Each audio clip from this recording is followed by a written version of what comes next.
ಸ್ನೇಹಿತರೆ, ಸಾಮಾನ್ಯವಾಗಿ ಮನುಷ್ಯ ಅವನ ದೇಹದ ಕ್ರಿಯೆಗಳಿಗೆ ಅನುಗುಣವಾಗಿ ಜೀರ್ಣ ಆಗುವಂಥ ಆಹಾರವನ್ನು ತಿನ್ನೋದು ನಮಗೆಲ್ಲರಿಗೂ ಗೊತ್ತಿರೋ ವಿಚಾರ ಅಲ್ವಾ? ಆದರೆ ಈಗ ಒಬ್ಬ ವ್ಯಕ್ತಿ ಬರ್ತಾ ಇದ್ದಾರೆ, ಅವ್ರು ಭಾಳನೇ ಡಿಫ್ರೆಂಟು. ಅವರು ಯಾವ ರೀತಿಯಲ್ಲಿ ಡಿಫ್ರೆಂಟ್ ಅಂತ ನಿಮಗೆ ಆಮೇಲೆ ಹೇಳ್ತೀನಿ. ನಾವೀಗ ಸ್ವಾಗತ ಮಾಡೋಣ ಅಸ್ಸಾಂನ ಗೌಹಾಟಿಯ ಪತೇಶ್ ತಾಲೂಕ್ದಾರ್ ಅವರು.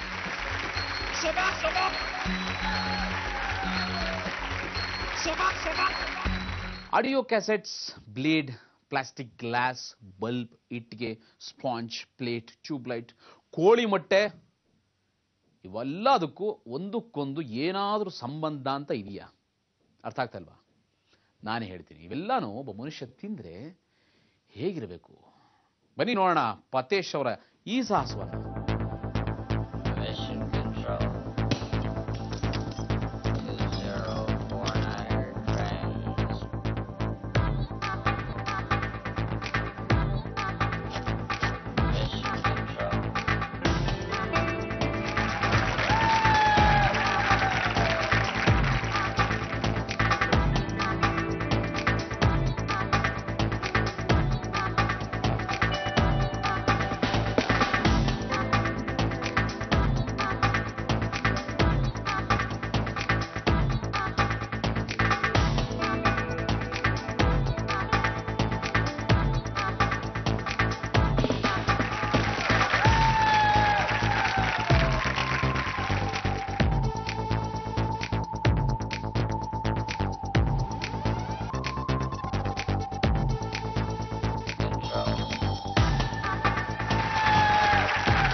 ಇವರಲ್ಲಿ ಏನಾದರೂ ವಿಭಿನ್ನವಾದದ್ದನ್ನು ಮಾಡಬೇಕು ಅನ್ನೋ ಹಸಿವಿದೆ.